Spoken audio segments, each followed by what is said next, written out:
Have you ever noticed how the world grows quieter as you age?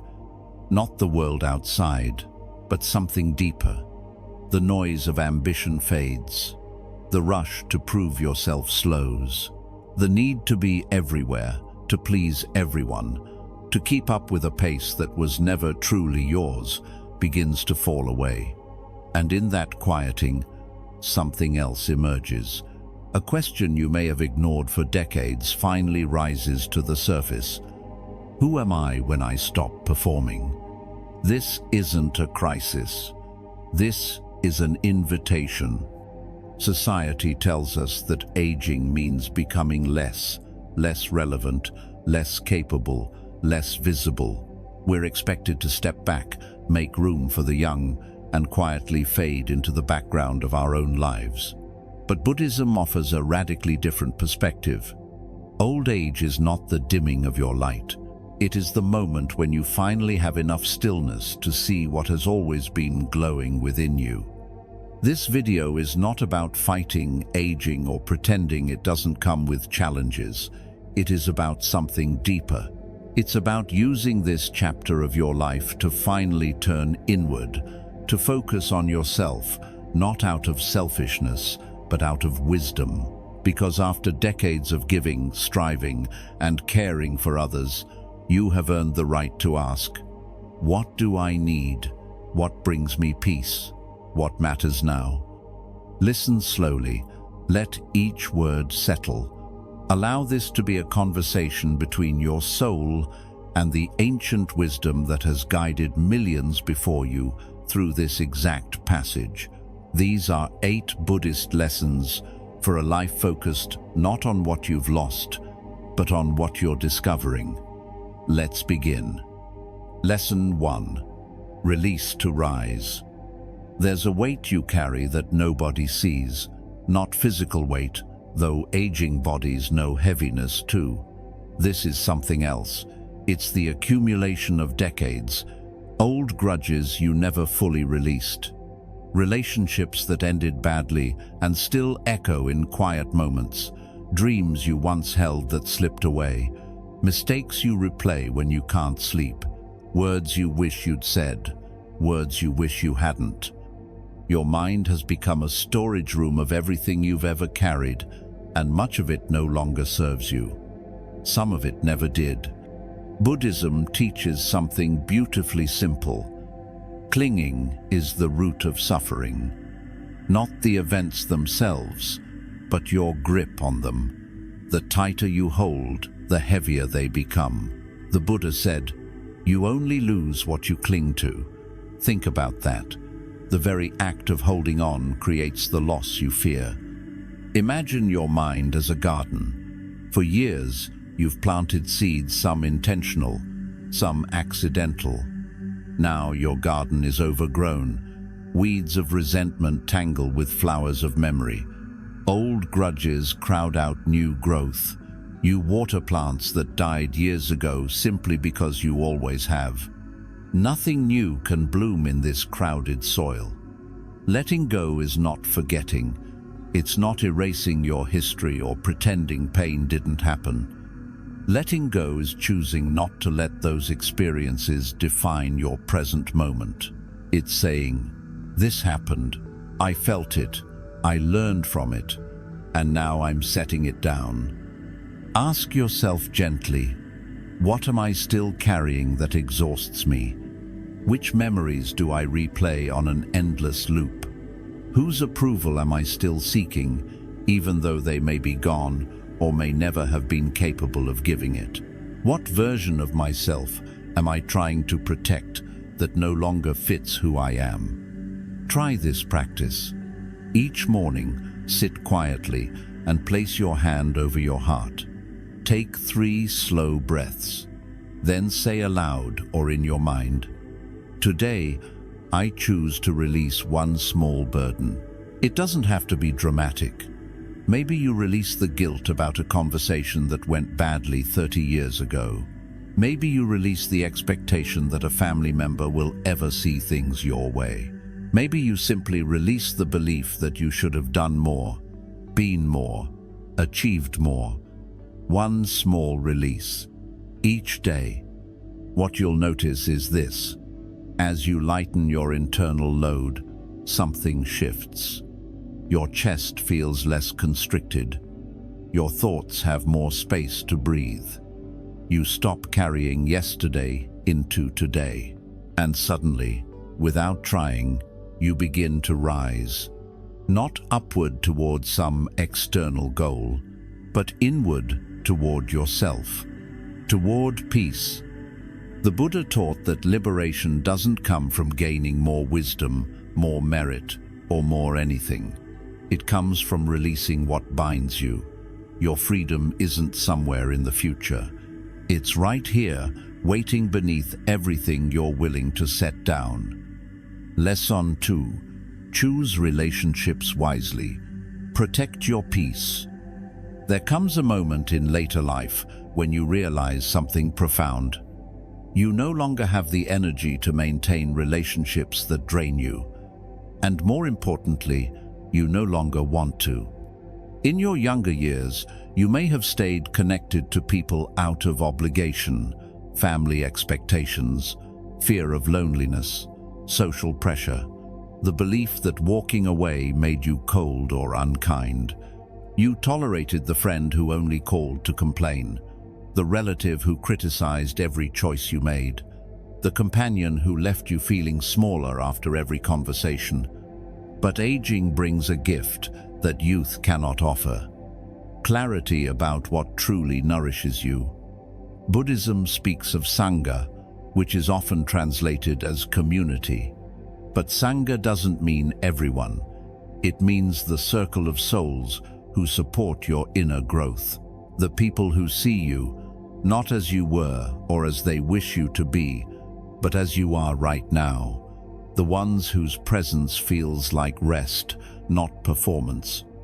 At this stage of life, you have earned the right to be selective, not cruel, not cutting people off without compassion, but discerning, wise, protective of your own peace. Here's a question that changes everything. After spending time with this person, do I feel more like myself or less? Do I feel energized or depleted? Do I feel seen or invisible? Peaceful relationships don't ask you to shrink. They don't require constant explanation or justification. They don't keep score of who called last or who gives more. There's a quiet ease, a mutual respect, an understanding that both people are doing their best. I once heard a woman at a meditation retreat say something that stayed with me. She was 79. She said, "I used to think that keeping family peace meant absorbing everyone else's chaos. Now I understand that real peace means protecting the calm I've worked my whole life to cultivate." That's not selfishness, that's wisdom. Buddhism also teaches loving kindness, which includes setting boundaries with grace. You can wish someone well from a distance. You can send them compassion without inviting them into your daily life. You can honor the past you shared without forcing a future that no longer feels right. Try this. Write down the names of 5 people you spend the most time with or think about most often. Next to each name, write one word describing how you feel after being with them. Calm, heavy, inspired, drained, peaceful, anxious. Now ask yourself, am I choosing these relationships consciously, or am I simply continuing patterns that no longer serve me? You don't have to announce your decision. You don't owe anyone an explanation for quietly stepping back from what no longer nourishes you. Sometimes, protecting your peace looks like a phone call that goes unanswered, a boundary gently but firmly held, a gathering you choose not to attend. Your peace is not negotiable. At this age, every moment of your energy is precious. Spend it with people who remind you that you are enough, exactly as you are. Lesson 3. The freedom of now, living fully in the present. Where are you right now? not physically, mentally, emotionally. Are you here, reading these words, feeling the weight of your body in this chair? Or are you drifting, replaying yesterday's conversation, worrying about tomorrow's appointment, somewhere else entirely? Most of us spend very little time in the present moment. The mind is either pulling us backward into memory or pushing us forward into anticipation. And in that constant movement between past and future, we miss the only moment we truly have, now. This is especially true as we age. The past becomes a heavy book we keep rereading. We remember versions of ourselves we'll never be again. We revisit choices that cannot be changed. Meanwhile, the future becomes a source of anxiety. How many years do I have left? Will my health hold? What if I lose my independence? But the Buddha taught something that sounds almost too simple. Do not dwell in the past. Do not dream of the future. Concentrate the mind on the present moment. Not because the present is always pleasant, sometimes it isn't, but because it is the only place where life actually happens. The past is a story. The future is a projection. But this breath, this moment, this is real. Presence doesn't mean forcing yourself to feel grateful every second. It means allowing each moment to exist without judgment, without wishing it were different, without comparing it to how things used to be. Try this practice. Wherever your body is, bring your mind there too. If you're washing dishes, feel the warm water on your hands. Notice the sound of the water, the weight of the plate, the movement of your fingers. If you're walking, feel your feet connecting with the ground. Notice the rhythm of your steps, the air on your skin, the sounds around you. This sounds small, but it changes everything. Because when you're fully present, something miraculous happens. The past loses its grip. The future loses its power to frighten you. You realize that right now, in this moment, you are okay. You are breathing. You are here. Aging is not a countdown. It's an unveiling. The noise of ambition fades. The pressure to constantly achieve drops away. And what remains? This moment, this breath, this quiet awareness that you are still alive, still capable of feeling, still able to witness the beauty of an ordinary afternoon. Most of your suffering doesn't come from what's happening now. It comes from your thoughts about what already happened or what might happen next. But when you return to the present, suffering often dissolves. Because right now, in this exact moment, there is just this. And this is manageable. This is enough. Ask yourself, what am I missing by constantly thinking about something else? What if this moment, ordinary as it seems, is actually sacred? The Buddha also taught that presence is the doorway to wisdom. When the mind is still, insight arises, answers appear, clarity emerges. Not because you're thinking harder, but because you've finally stopped thinking long enough to listen. So bring yourself back, again and again, not harshly, gently. Like calling a wandering child home, your mind will drift. That's what minds do.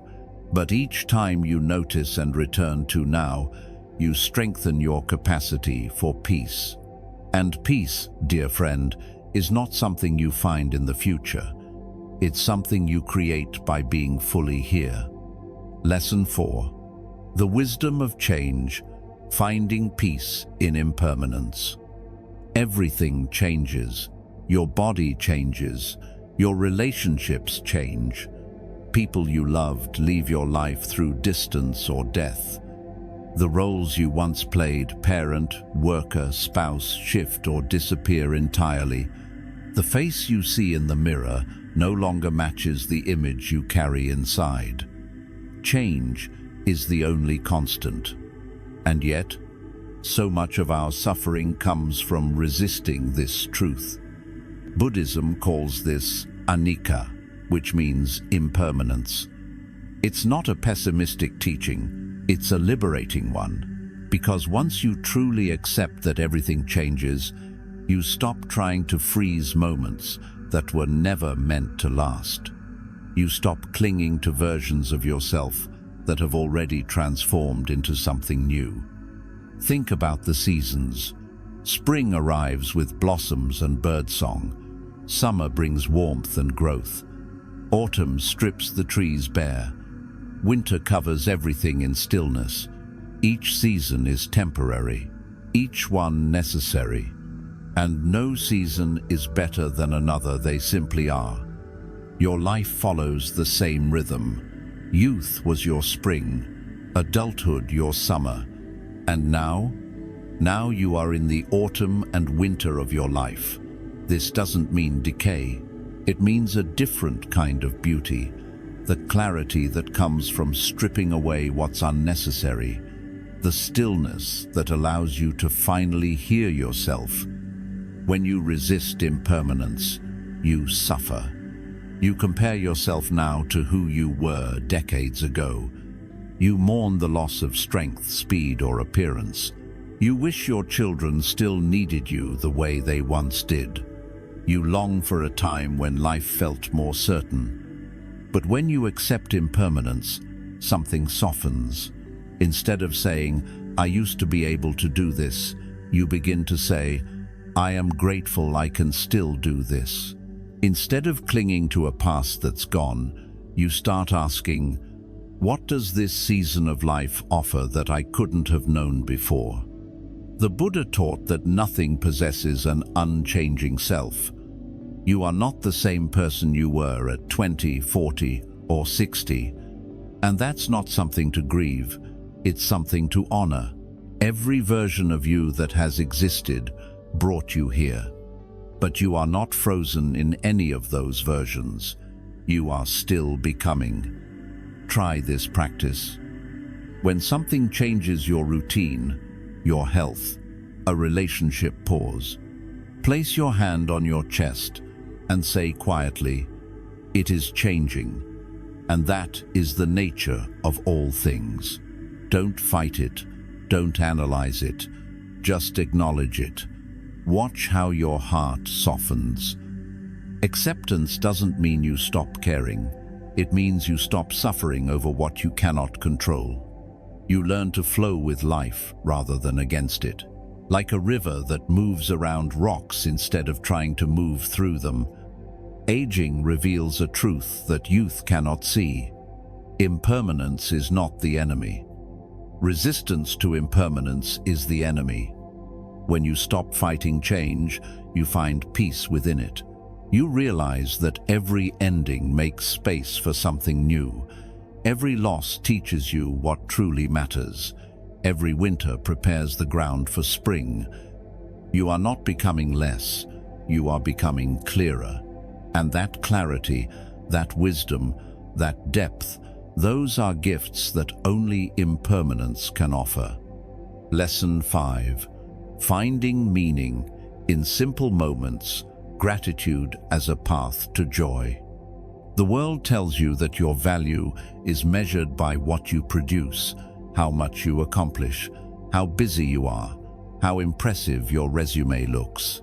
This belief doesn't stop when you retire or slow down. It follows you. And suddenly, when you're no longer working or parenting or building something visible, you may wonder, what am I worth now? Buddhism offers a different answer. Your worth has never been about what you do. It's about your capacity to be present, to notice, to appreciate, to witness this life with awareness. Gratitude is not a reaction to getting everything you wanted. Gratitude is the recognition that you already have enough, that this moment, ordinary as it seems, contains something sacred if you're willing to see it. Most people spend their youth chasing happiness. They believe joy lives in the future, when I have more money, when I find the right person, when I achieve this goal. But when you reach the age where those goals no longer define you, you discover something profound. Happiness was never hiding in the future. It was always available in the small moments you overlooked. Buddhism teaches the concept of sukha, which is different from fleeting pleasure. Sukha is a deep, enduring joy that comes from contentment, from being at peace with what is. It doesn't require constant stimulation or excitement. It simply arises when you stop resisting your life and start receiving it. A cup of tea in the morning, prepared the way you like it. The feeling of sun on your face through the window. A conversation with someone who listens without judgment. The memory of laughter from decades ago that still makes you smile. The quiet satisfaction of finishing a book. These are not small things. These are the substance of a life well lived. Try this practice. Each evening before sleep, name 3 simple things you appreciated today. Not grand moments, small ones. The taste of something delicious, a kind word from a stranger, the softness of your pillow, the fact that you woke up. This trains your mind to see life as gift rather than burden. It shifts your focus from what's missing to what's present, and slowly, almost without noticing, your entire experience of aging transforms. Gratitude also releases you from comparison. You stop measuring your life against others. You stop thinking, at my age, I should have done more.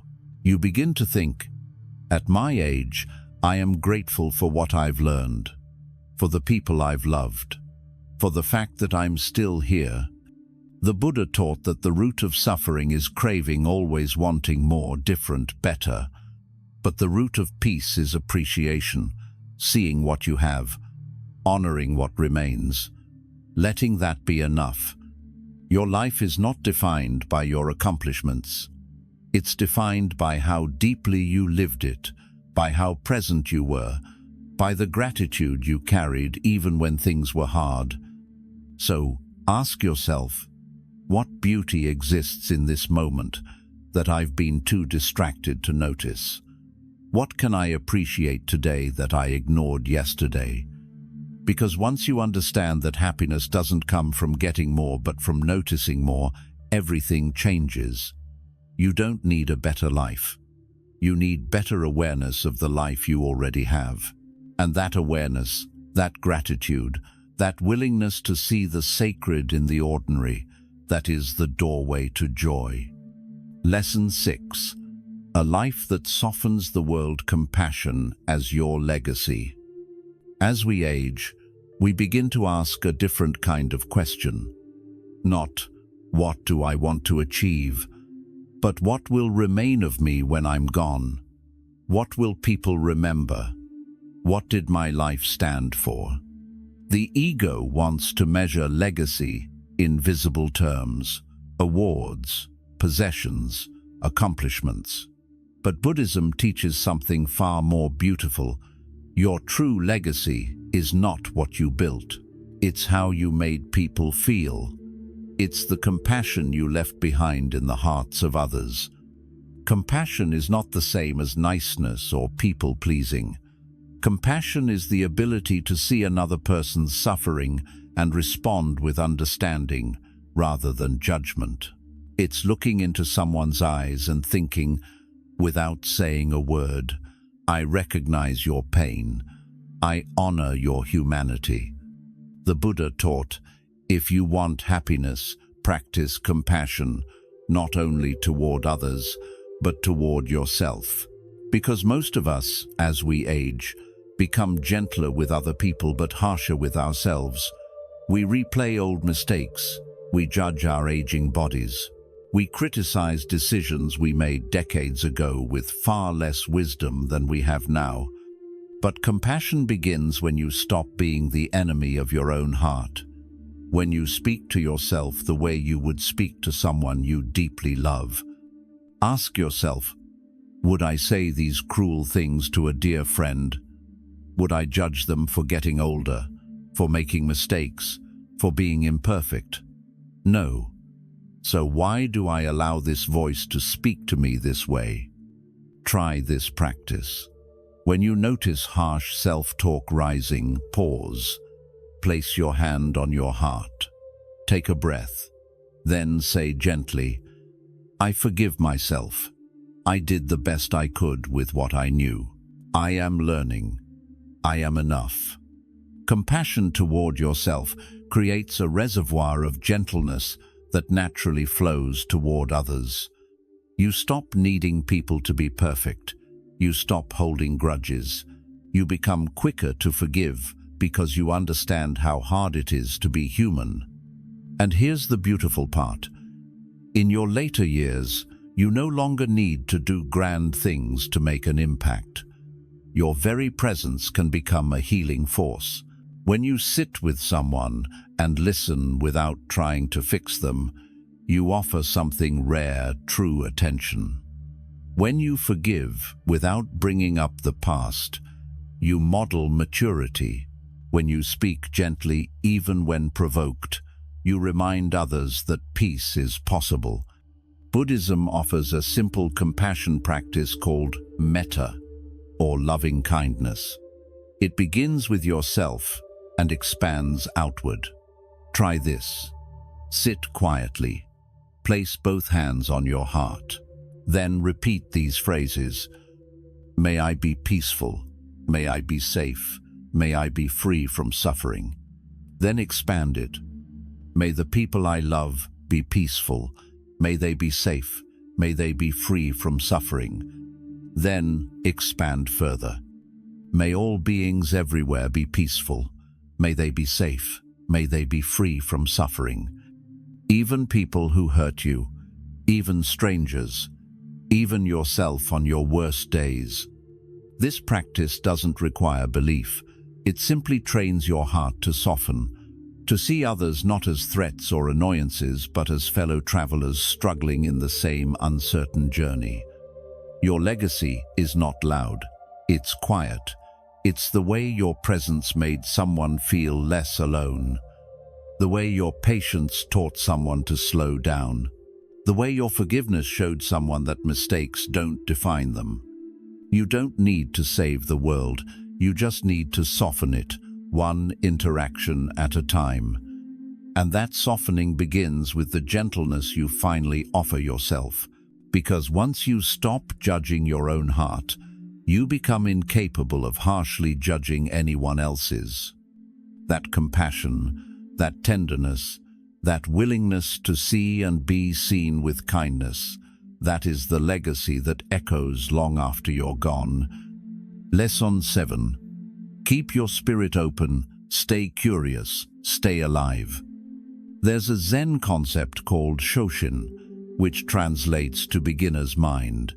It means approaching life with the openness and wonder of someone encountering it for the first time. No assumptions, no rigid beliefs about how things should be, just curiosity. Children have beginner's mind naturally. Everything is new. Every rock is worth examining. Every question deserves asking. But as we age, we tend to lose this. We think we've seen it all. We know how the story goes. We've formed our opinions, and they've hardened into certainty. But here's the truth. The moment you stop being curious is the moment you stop truly living. Aging doesn't have to mean closing. It can mean deepening, becoming more interested, not less. More willing to learn, not less. I once met a woman at a meditation center. She was 83. She told me she had just started learning piano, not because she wanted to perform, not because she had missed out in her youth, but simply because she heard music one day and thought, I wonder what it feels like to create that. People keep asking if it's too late, she said with a smile. Too late for what? I'm not trying to become a concert pianist. I'm trying to stay awake. That's the key. curiosity keeps you awake. It keeps your mind flexible. It reminds you that you don't know everything, and that's a beautiful thing. Because when you think you know everything, the world becomes dull. But when you admit there's still so much to discover, life becomes interesting again. Buddhism teaches that wisdom is not about accumulating knowledge. It's about remaining open. The Buddha himself encouraged his students to question, to investigate, to not accept teachings blindly, but to test them against their own experience. Ask yourself, when was the last time I tried something new? Not something huge, something small.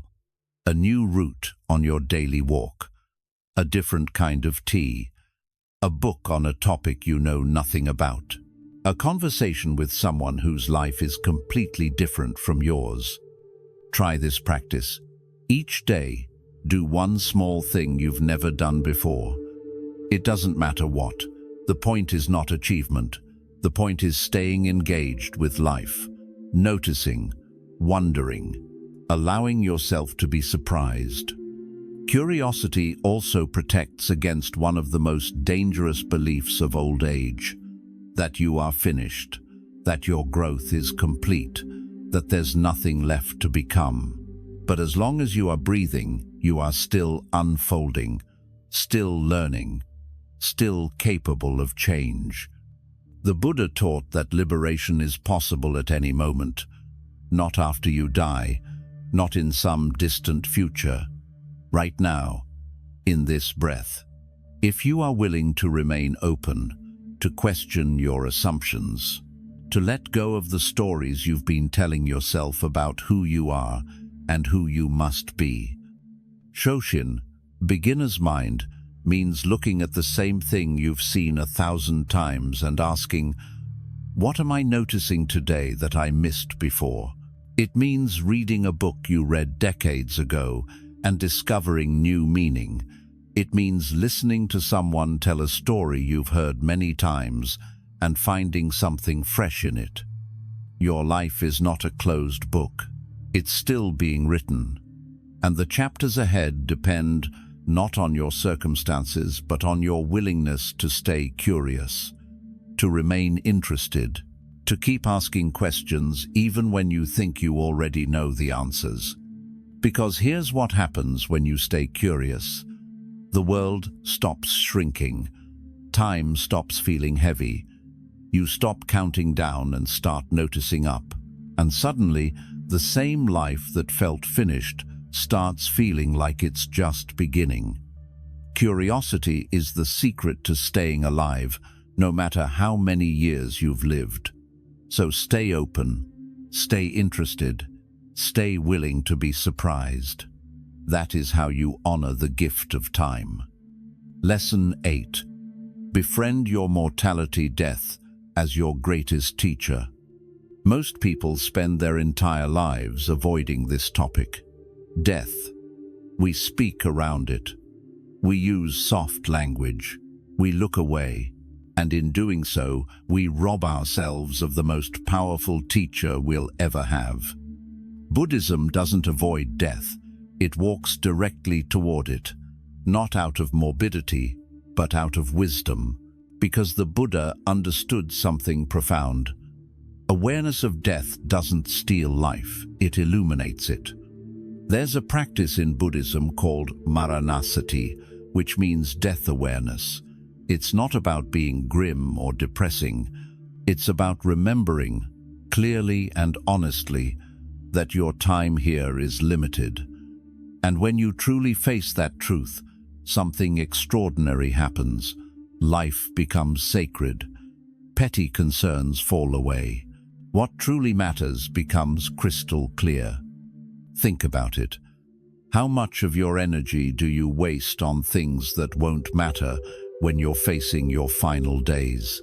Old grudges, the need to be right, worrying what strangers think of you, holding back affection because you're afraid of being vulnerable. When you befriend mortality, those things lose their power because you realize I don't have time for bitterness. I don't have time for pretending. I don't have time to wait until everything is perfect before I live fully. The Buddha taught his students to recite what are called the 5 remembrances. I am of the nature to grow old. There is no way to escape growing old. I am of the nature to have ill health. There is no way to escape illness. I am of the nature to die. There is no way to escape death. All that is dear to me and everyone I love are of the nature to change. There is no way to escape being separated from them. I am the heir to my actions. Whatever I do, for good or for ill, to that will I fall heir. These aren't meant to frighten you. They're meant to wake you up, to remind you that this moment is not guaranteed, that every breath is a gift you didn't earn and can't control, and that the only way to truly honor this life is to stop postponing it. Try this practice. Each morning, before you begin your day, place your hand on your heart. Feel it beating, that steady rhythm that keeps you alive without your conscious effort. Then whisper, aloud or silently, I have been given another day. I do not know how many more I will have. This day is a gift. How will I meet it? This isn't about living in fear, it's about living with clarity. Because when you remember that your time is finite, you stop wasting it. You stop putting off the conversation you need to have. You stop waiting for the perfect moment to say, I love you. You stop delaying joy. Death awareness transforms ordinary moments into miracles. The taste of your morning coffee, the feeling of your friend's hand on your shoulder, the sight of light streaming through your window. These aren't trivial. These are the texture of being alive, and you only have so many mornings left to experience them. Buddhism teaches that death is not the opposite of life. Birth is the opposite of death. Life is what happens between them. And most people miss it because they're either looking backward or looking forward, never quite landing here. But when you befriend mortality, you land. You become present. You stop arguing with reality. You stop clinging so desperately to what you can't control. And in that letting go, you finally become free. Ask yourself, if I knew I had 1 year left, what would I change about how I'm living now? What would I stop doing? What would I start doing? Who would I forgive? What would I say? Now, ask yourself, why wait? You don't need a terminal diagnosis to live with urgency. You just need honesty. The willingness to look directly at the truth that you, like everyone who has ever lived, will one day die. And rather than letting that truth paralyze you, let it propel you into deeper presence, deeper gratitude, deeper love. The Buddha's final words to his disciples were, all compounded things are subject to decay. Strive with diligence. In other words, nothing lasts. So use your time wisely. Don't waste a single breath on what doesn't matter. Death is not your enemy. Fear of death is. But when you stop running from it and instead turn to face it with open eyes, you discover something unexpected. Death becomes your wisest advisor. It strips away pretense. It reveals what's essential. It reminds you that you are here now, alive now, capable now of loving, learning, forgiving, and being fully present. You don't need to live forever. You just need to live now, fully, bravely, tenderly. Death awareness doesn't darken life. It makes every moment luminous. And in that luminous awareness, you finally stop dying and start living. So here we are, dear friend. We've walked together through 8 lessons, each one an invitation to turn inward, to release what weighs you down, to protect your peace, to live in this moment instead of yesterday or tomorrow, to accept change with grace, to find joy in simplicity, to lead with compassion, to stay curious, and to befriend the one truth we all share, that this life is temporary, and that makes it precious. These teachings are not abstract philosophy. They are practices for daily life, small shifts in how you see yourself, how you relate to others, how you meet each ordinary moment. You are not finished. You are not less. You are not fading. You are arriving into depth, into clarity, into a kind of freedom that only comes when you stop performing and start being, when you stop chasing and start noticing, when you stop clinging and start releasing. Old age is not a closing chapter.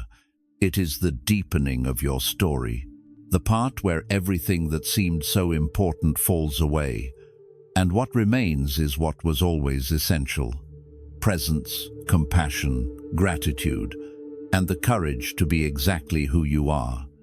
This is your time, not to prove anything, not to accomplish anything, but to finally, after all these years, focus on yourself, not in a selfish way, but in a sacred way, to ask, what do I need? What brings me peace? What does my soul long for? And to answer honestly, without apology. If these lessons touched something in you, if even one word resonated, let that be enough. You don't need to change everything at once. Just begin. One small release, one boundary held, one moment of presence, one breath of gratitude. That's all it takes. If you'd like more reflections on aging with wisdom and grace, consider joining this community by subscribing. Your presence here matters. Together, we're remembering what the world keeps trying to make us forget: that your life, at every age, is worthy, sacred, still unfolding. May you be peaceful in your body, however it changes. May you be present in your days, however many remain. May you be free from the burdens you've carried too long. And may you walk gently into this season, knowing you are exactly where you need to be. Until we meet again, breathe deeply, live softly, and continue your path with grace.